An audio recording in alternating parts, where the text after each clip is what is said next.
Hey everyone, welcome to Let's Write Books, a weekly live stream show where writers can come together for community, advice, and most importantly, a dedicated time to work on your book. I'm Micah Craddy, the head of writing at Butterdocs, which is the perfect app for writing your novel. It's the app I'm using to write my novel, and you can learn more about Butterdocs at the link below. Today, we're talking about suspense and tension in your novel.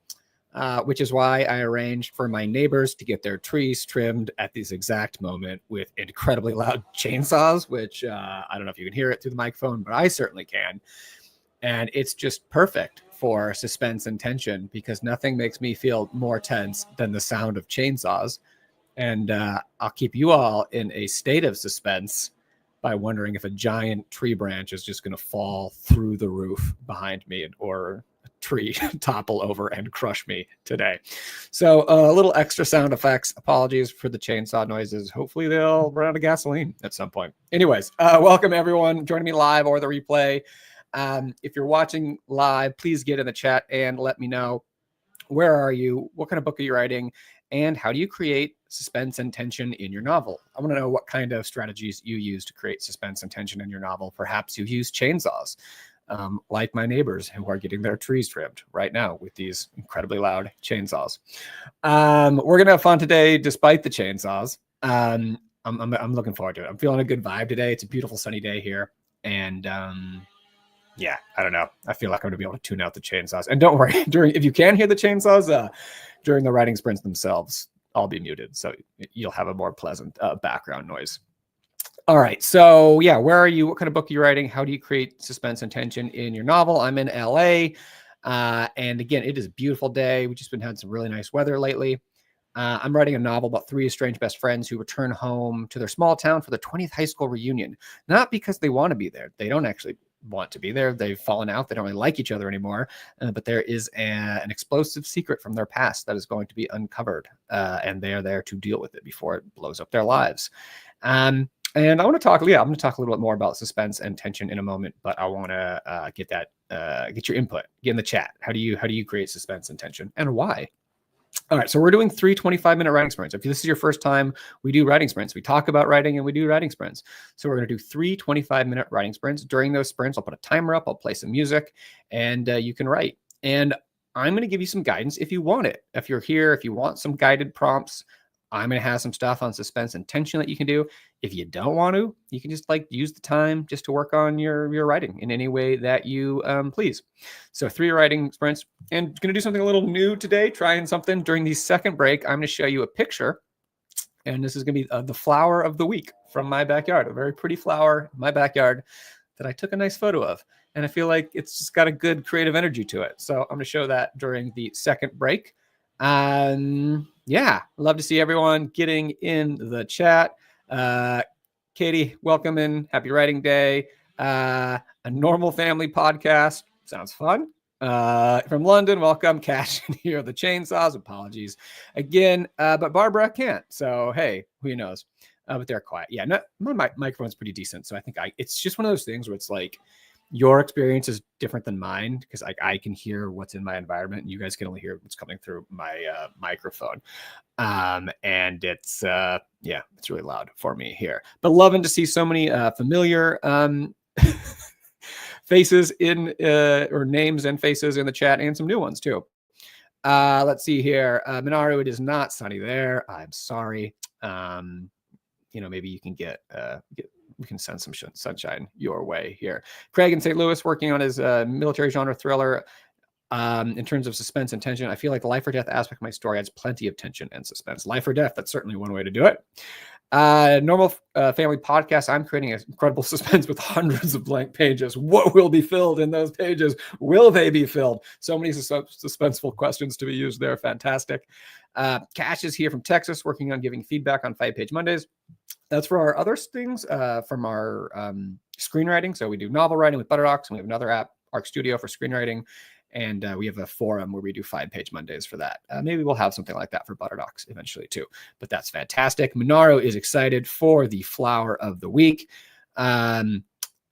Batul here from Fairfax. Woman randomly leaves her husband and daughter and ends up in a powerful family. And the book is told years from both the POV of the mother and the daughter with many twists. Ooh, sounds like there's a lot of twists and suspense and tension in that one. Elia, welcoming back from Italy as always, working on a fantasy book. Like to create tension with knowledge. The less the reader knows, the more could happen. Interesting. Yeah, information control. Huge tool when it comes to suspense and tension. Juno, hey, definitely need tips on suspense and tension. Mostly I think it's about hinting at terrible things that could happen. Foreshadowing, one might call that. And then having something worse happen. Oh my goodness. Just even like going above the reader's expectations or worst fears. Curious to hear everyone's tricks. That's fantastic. So I want to hear more from you in the chat about suspense and tension, where you are, what you're writing. But I want to start us off with a few readings on, or just kind of quotes from authors on this subject, kind of like from the gamut of more literary to more kind of commercial authors. So I think it's kind of fun to get that sort of balance or range, not necessarily balance, range, I'll say. All right, so a couple of quotes. First off, Oscar Wilde, the suspense is terrible. I hope it will last. And I just love the contrast between that. The suspense is terrible, and you really want that sense of disquiet, of unsettling, but I hope it will last. And Guy de Maupassant, to go way back, anguish of suspense made men even desire the arrival of their enemies. I really love these two quotes paired together from Oscar Wilde and Guy de Maupassant because they like suspense is like painful, right? Like it's a thing, it's not comfortable. And that's kind of like the point of it, is if you're putting your reader in a sense of in an unsettled state, right? They're, Oscar Wilde saying it's terrible. Guy de Maupassant talking about the anguish of suspense. And this is fantastic because what you're doing, I mean, it can't be so terrible that like the reader doesn't want to read anymore. Like it's not painful in that sense. It's more that it activates this instinct to get back to normal, to get back to solid ground, solid footing. So they're in this unsettled state and they need to get back to the settled state. And to do that, they have to keep reading your book. The only way is to know, is to find out, is to get those answers, to find out and get back to solid ground. A couple other quotes. One from Ken Follett. For success, the author must make the reader care about the destiny of the principles and sustain this anxiety or suspense for about 100,000 words. Love this one as well because one, just the word anxiety that ties into what I was just kind of saying, where like suspense is in tension. This is anxiety, right? Like this is not a comfortable resting state to be in. But also in this quote, I think hints at one of the ways you do that to make suspense work, and that is caring about the destiny of the principles. Basically, for suspense to work, and this is going to be one of our writing prompts, they have to care, right? The reader has to care about the characters, to care about the questions involved in your story, because the big questions about your story are going to involve the fates of your protagonist in some way. And if the reader doesn't care about your protagonist, then they're not going to care about the suspense, about the big questions, about the what ifs of your story, about the mysteries of your story.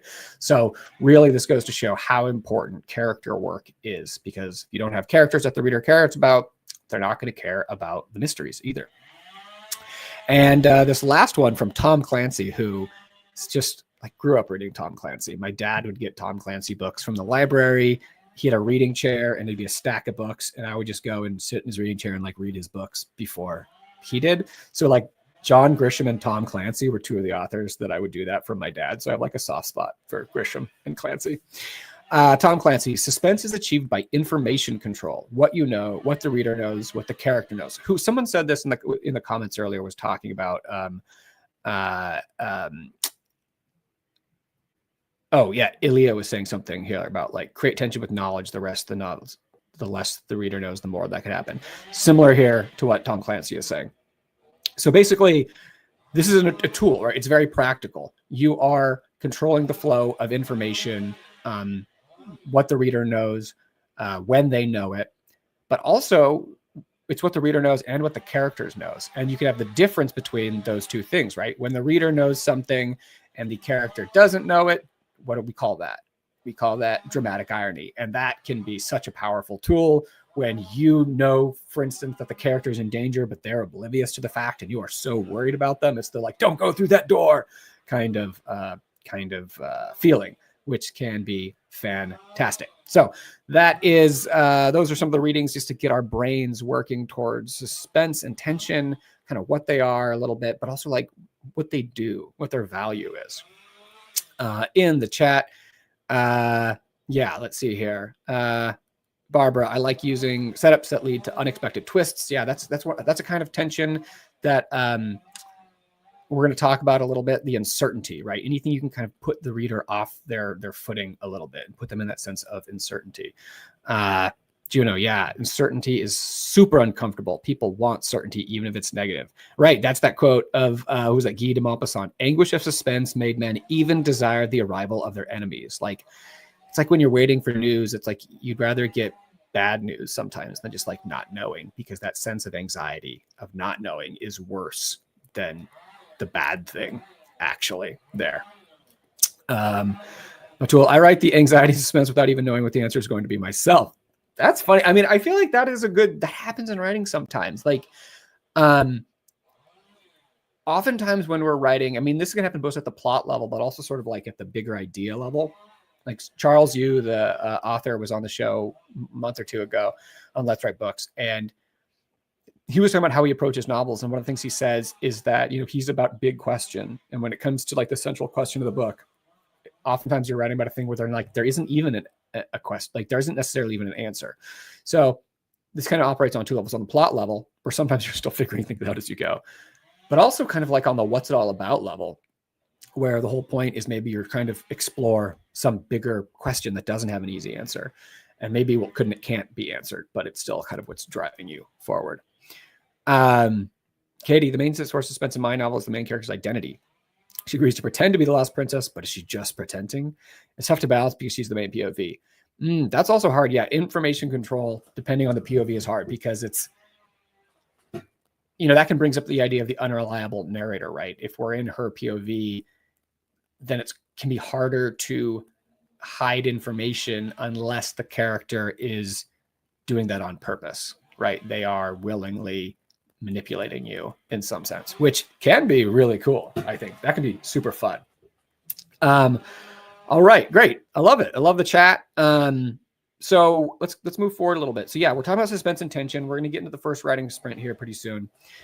But let's start with some definitions, actually, because as I was thinking about this and kind of doing research this week, I found that people like have suspense and especially tension.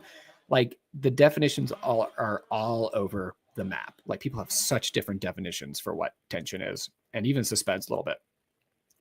And I feel like you find that a lot in writing of all kinds, is that there aren't necessarily set definitions for things. Writers have different interpretations of these things. So I'm going to kind of share the definitions that I'm going to be working with today. And suspense is wanting to know the question to an answer. And tension is worrying about how things will work out. So suspense is wanting to know the answer to a question, and tension is worrying about how things will work out. Obviously, those two are related, and the point is that they both, as we've been talking about, put the reader in an unsettled state, and they feel compelled to get back to certainty, and to do that, they have to keep reading.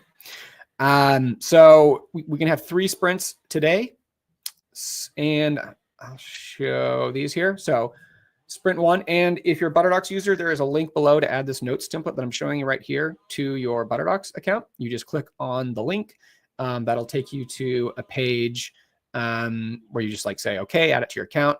And then once you're in ButterDocs to open this, you just go into your notes here on the left sidebar, this little down arrow, and do tension and suspense prompts. Well, sorry, tension and suspense prompts. So you add it to your account through the link in the YouTube description.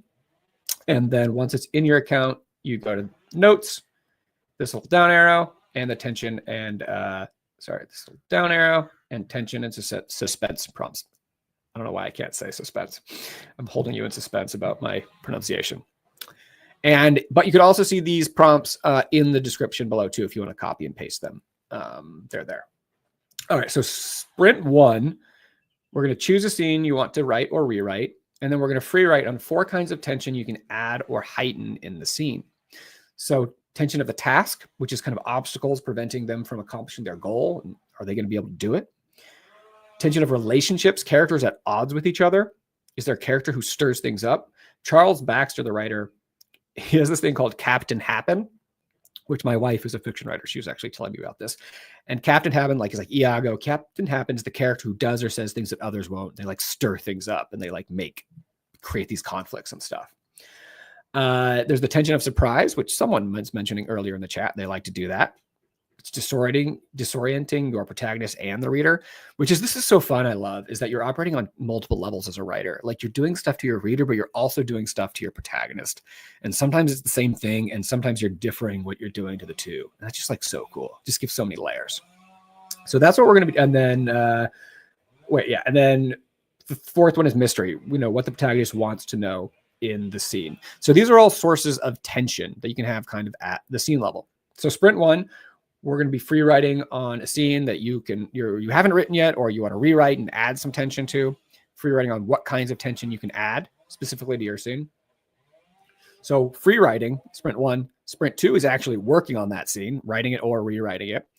And then for sprint 3, we're going to have 2 options here. One, if you want to just keep working on that scene, you can. Or the other option for sprint 3 is going to be free writing about suspense. To what big questions do you want the reader to desperately need answers? So you're going to have suspense at macro and micro levels, right? You can have suspense in small things. What's behind that door? Like smaller questions along the way. But this is more kind of like the big questions, who killed the so-and-so? What's the identity of so-and-so? Whatever the big kind of questions are, the suspense. So what are the big questions? How can you make the audience care about the answers? By caring about the characters. Remember, that was the quote, I think the Ken Follett quote that I showed here. For success, the author must make the reader care about the destiny of the principles and sustain the anxiety or suspense for about 100,000 words. So that's the key. One of the big keys is making them care about the characters, to care about the big questions. And then the final part of this prompt will be, how can you reward the reader with satisfying answers? Because the bigger the question is, the more uncertainty you put the reader in, like the better the answer has to be, right? Like you are kind of promising the reader, like, if you stick with me, I'm going to give you the answer that are going to be satisfying. We could probably do a whole episode just on satisfying answers. But remember, like, this is the whole surprising yet inevitable kind of thing that's become a cliche, but is so big, right? Ideally, it's kind of the thing the reader didn't see coming, but once it happened, of course it had to happen that way, right? I feel like not every story has that, but like that's such a great way for things to line up. So that is what we are going to be working on today. Welcome Nisi, who's joined us. Barbara loves a Captain Hampton, loves a character that comes in and spices things up, says things, does things, stirs it up, the things the other won't. They help drive the plot. They're a conflict driver. Some other people joining. What's up? Welcome to Sad Hope. Neffy, oh no, having to get a tooth drilled. Just wanted to pick some other writer community vibes before I left, watch the recording. Good luck, Neffy. I hope your tooth turns out all right.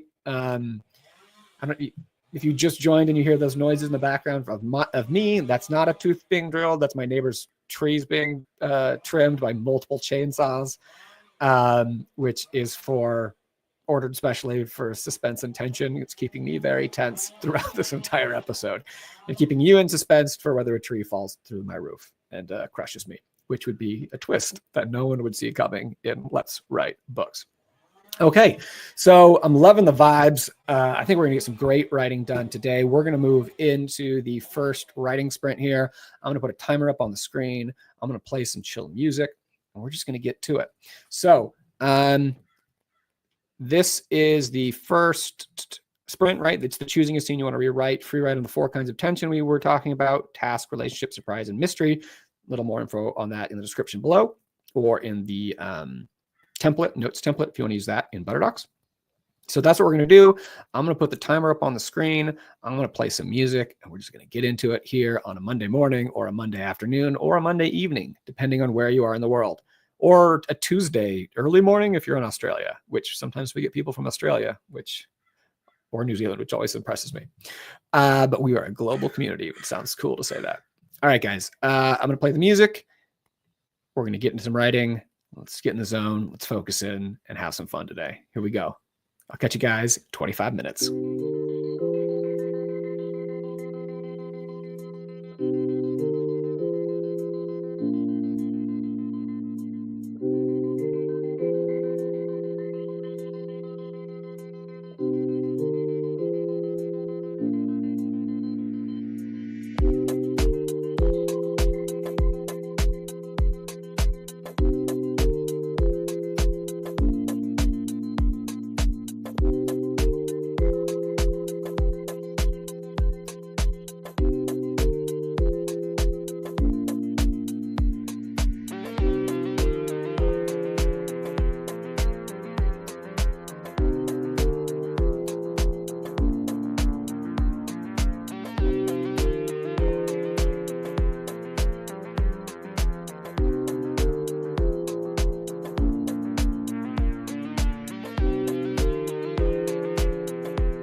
All right, and that is the end of our first writing sprint.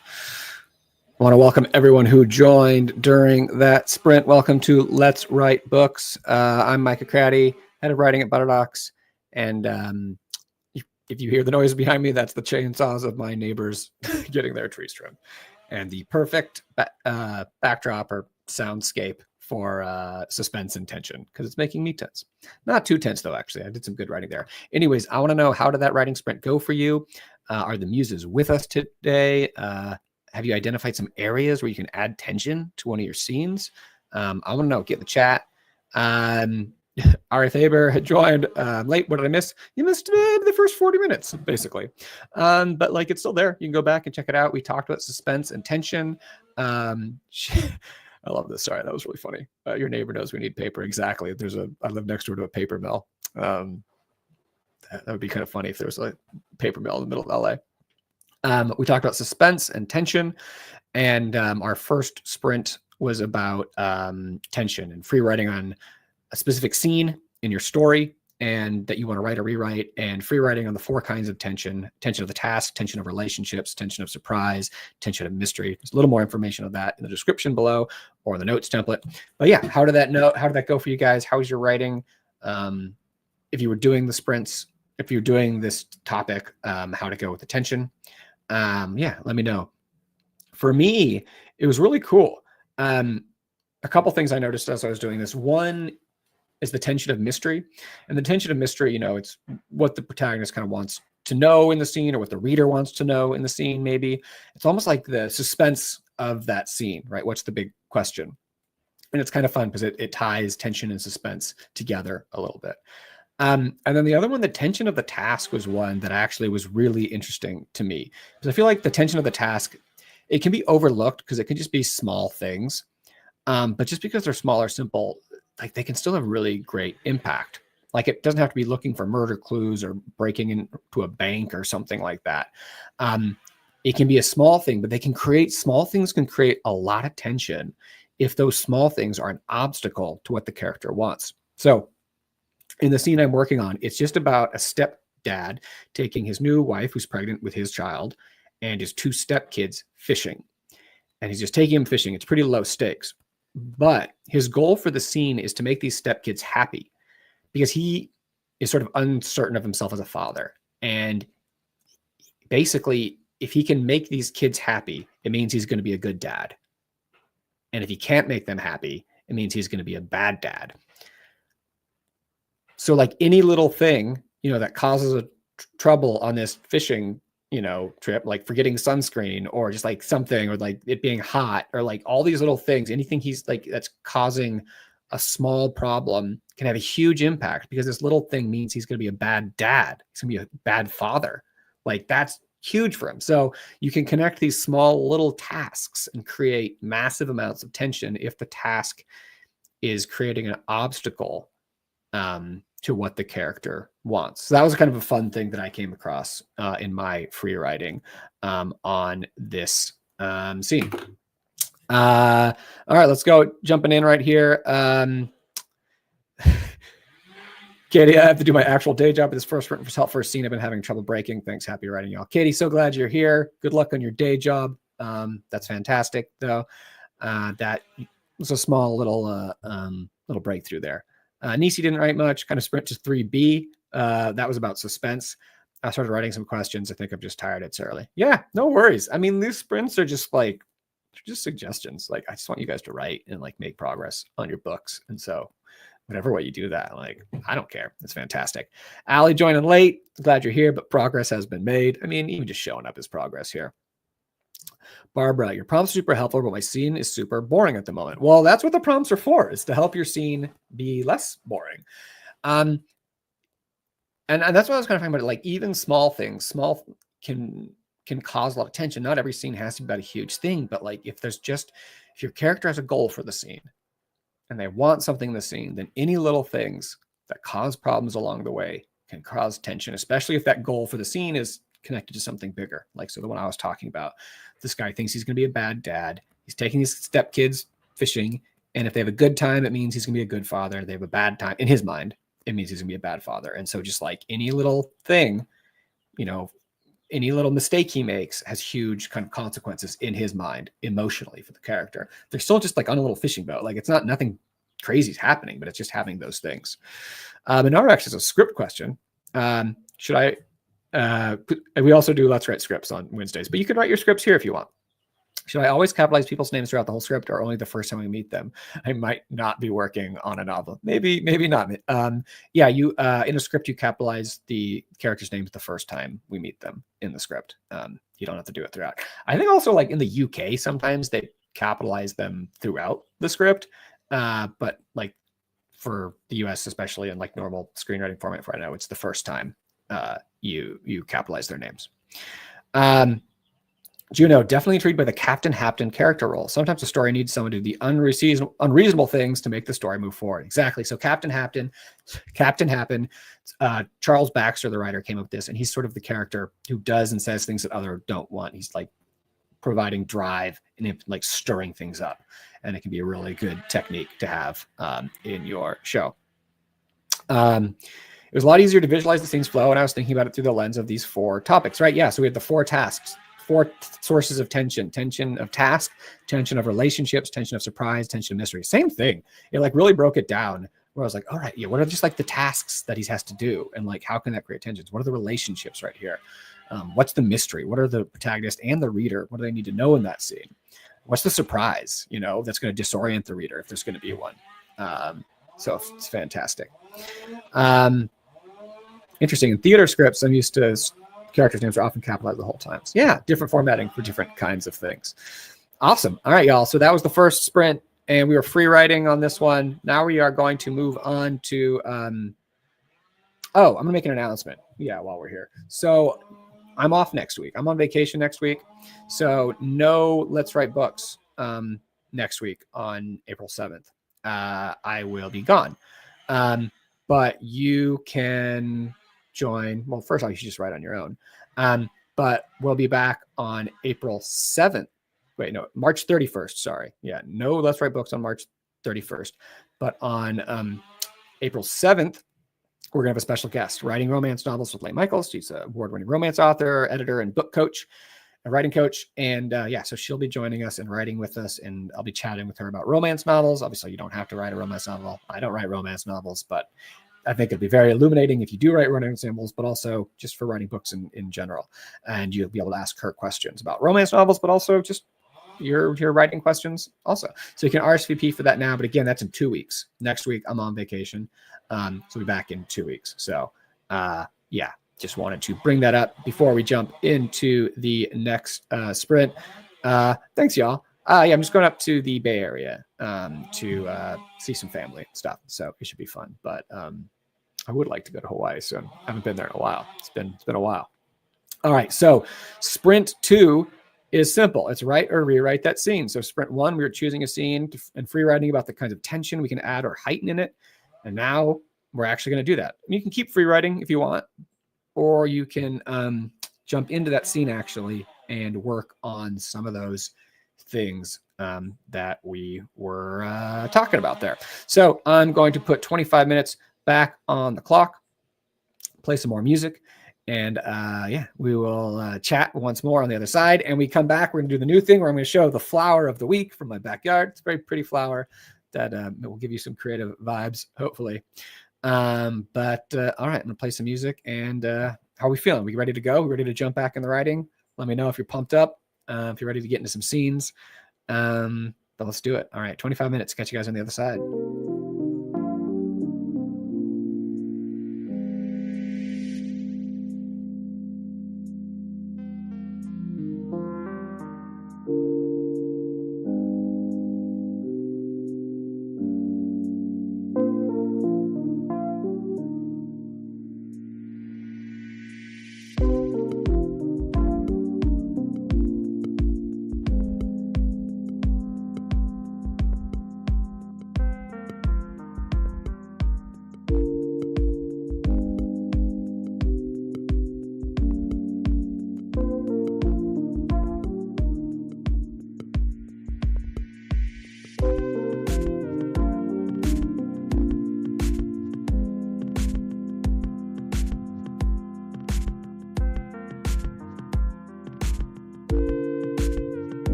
All right, that is it for the end of our second writing sprint here on Let's Write Books. And good news, my neighbors, the chainsaw noises are done. The bad news is it's now a wood chipper. So they've finished trimming the tree, but now they need to obviously use the wood chipper on all of the branches and stuff that they cut down. So new sounds. If you just joined or wondering if you can hear that background noise, my neighbors are getting their tree trimmed, and they started like right before Let's Write Books started today. Anyways, welcome to Let's Write Books. If you joined during that writing sprint, we are talking about surprise and tension today. We're doing free writes about that. During our first free write, we were choosing a scene we wanted to write or rewrite, and we were free writing on the 4 kinds of tension we could add or heighten to that. Add to that scene or heighten the tension of tasks, relationships, surprise, and mystery. And then in the second sprint, which we just finished, we were writing or rewriting the scene that we were free writing about. So we were free writing about it in sprint 1 and actually doing it in sprint 2. So I want to know, how did sprint 2 go for you guys? Did the muses show up? Did they abandon you? Are you getting good writing done? Are you dealing with anything particular today? Are you finding anything about the tension? Does your scene feel stronger for it? Does it feel more hooky, like you're, creating those things, that sense of uncertainty that we were talking about earlier, that you're putting the reader in that sense of uncertainty, and then, they needed it to be settled, right? So they have to keep reading. They're compelled to keep reading in order to get back to their equilibrium, into the state of everything being settled. So let me know. That was good for me. I was just in the scene and it was feeling good, but prose is hard sometimes, especially in these writing sprints. You're just like, wow, yeah, actually, like free writing, there's a safety in free writing because it's just kind of free and there's no pressure. But then you actually get into the scene and you're struggling a little bit. It can be hard. So if you're struggling a little bit today, no worries. That's it's part of the process. That's just part of it. All right, Barbara, those poor trees. Don't worry. I don't think they're getting cut down completely. I think they're just being trimmed, and they'll be back. New sounds, new experiences, new writing ideas. Yeah, exactly. I hope you're all writing about tree trimming today, or maybe this like background noise is giving you some ideas. But going well for Ilya, fantastic. Nisi, perfect timing. After finishing my free writing, decided to switch to my screenplay. Same story as my novel. I was able to knock out a scene. Fantastic. Barbara, today's free write is helping me refine the character arts. Oh, cool. Fantastic. All right. Yeah, glad the writing's going well for you guys. We're going to jump into the third writing sprint in just a second, but also wanted to just announce, speaking of scripts, if you, we have an event on Wednesday coming up, if you're a screenwriter as well. Brent Forrester is going to be a special guest on Let's Write Scripts, which is our Wednesday show, 1 p.m. Pacific.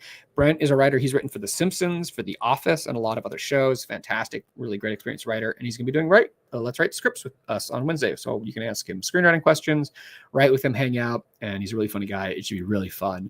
So you can RSVP for that if you want to. There's a link in the description. Let's Write Scripts this Wednesday, 1 p.m. Pacific. With Brent Forrester, it is going to be a great time. So hopefully, you can join us for that here. Our favorite, since sharing some stuff that he was writing in the chat. Awesome. Advice question. What are different chat methods people use to start a new chapter? Sometimes I get stuck writing okay, so now this is the happening part.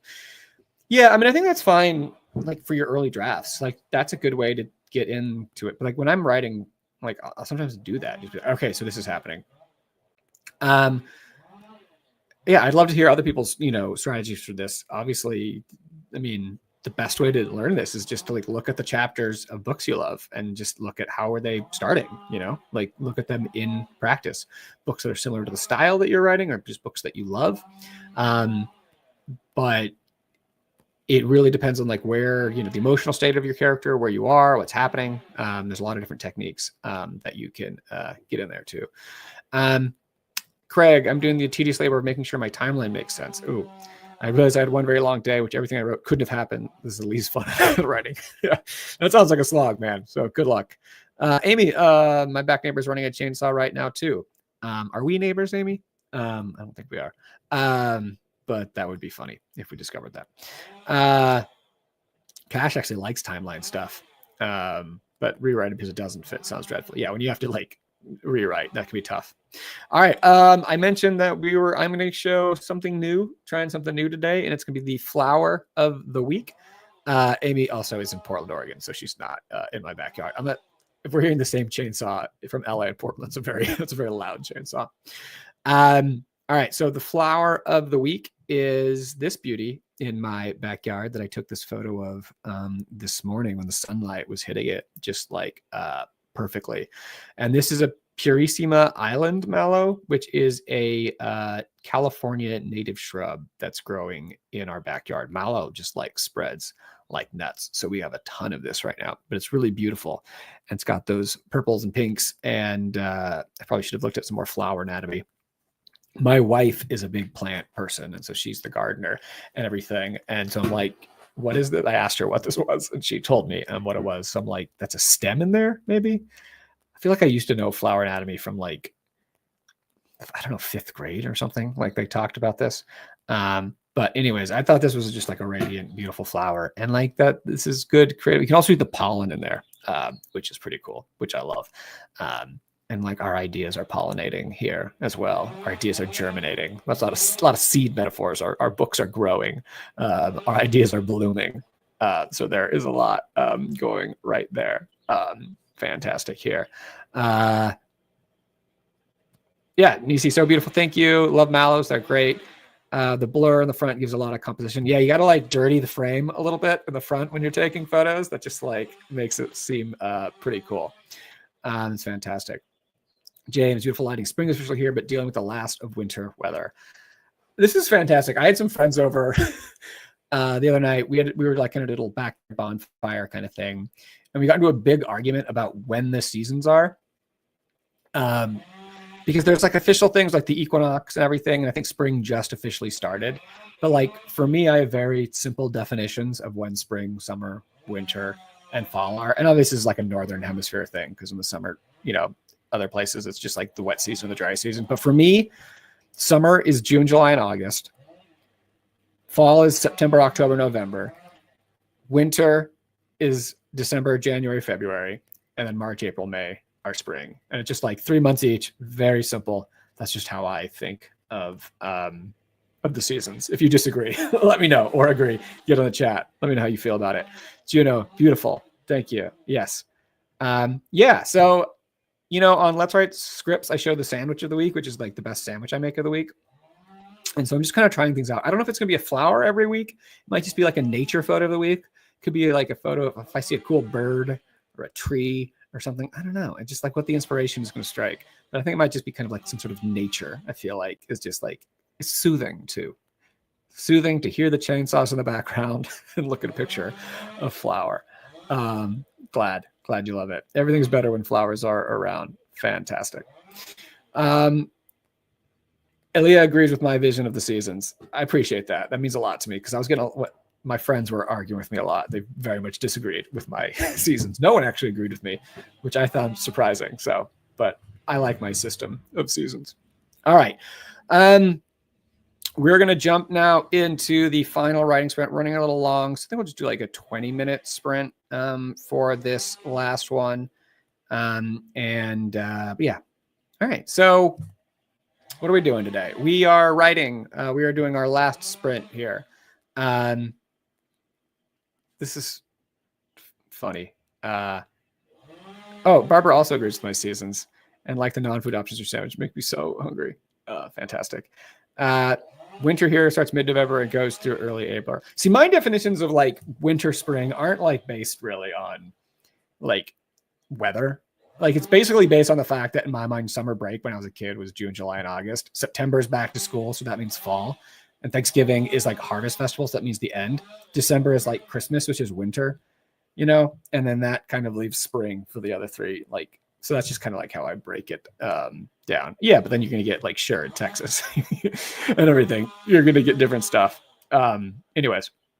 All right, we're going to jump into the last sprint. So again, we have some options for this one here. Option A, just keep working on that scene that you were working on. Option B, suspense. To what big questions do you want the reader to need answers? How can you make them care about the answers by caring about the characters? How do you reward them with satisfying answers? Because remember, you want to have to have big questions, but they need to care about the characters in order to care about the questions. And the bigger the questions are, the more satisfying the answers have to be. So you're kind of dealer's choice. You can either keep working on your scene, which I think is what I'm going to do, because I was getting into a bit, or you can do the suspense free write. So, all right, here we go. I'm going to play some music. Oh, if you have to leave, by the way, say farewell and let me know how your writing went. And if you stick around, I'll talk to you at the very end. And hope to see you on Wednesday, some of you at Wednesday at this Let's Write Scripts with Brent Forrester. And again, another reminder, there is no Let's Write Books next week if you joined late. Next week, the 31st, we are off, and then I'm on vacation, and we'll be back on April 7th with a special, I'll show this one more time, guest, Lee Michaels, and it's going to be about writing romance novels. And you can RSVP for that. So that'll be April 7th. We'll be back for that. So, all right, here we go. I'm going to play some music, put the timer up. We'll get you some more. We're going to silence the chainsaw ASMR. That's an up-and-coming ASMR category, is chainsaw relaxation noises. It's like, you can like go to sleep with whales as the chainsaw revs. You can go to sleep with like whale sounds or rain sounds. I'm gonna start the new chainsaw sounds just to like soothe you to sleep. But all right, here we go, guys. Last sprint. Let's try to focus. You came here to write. I think we can do it. Let's get it done. And again, if you have to head out, let me know how it went in the chat. And if you stick around to the end, we'll say our final goodbyes. But here we go. 20 minutes on the clock.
All right. Well, that brings us to the end of Sprint 3 and the end of Let's Write Books for Monday, March 24th. Thank you all so much for being here. I hope you got some great writing done. I hope you made some progress on your books and maybe learned something or just had a good time.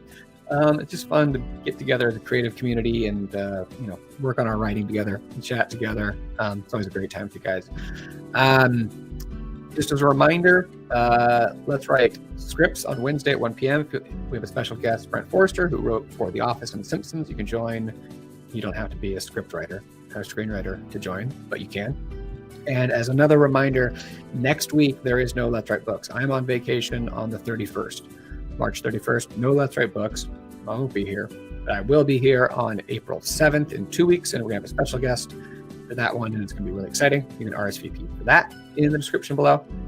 So, everyone, thanks so much for coming. I hope you had a great weeks. This is a Monday, so your week is just starting. I hope you do some more writing, whether at Let's Write Scripts on Wednesday or just on your own. I hope you're building your own, kind of writing practice. Oh, I removed the wrong thing. There I am. I'm back. Having a great writing routine is so important to making progress. And this is a good foundation. I love that y'all here, but I hope that it's not the only time. I hope you can find other times in your week, maybe even on a daily basis, to make some progress on your writing.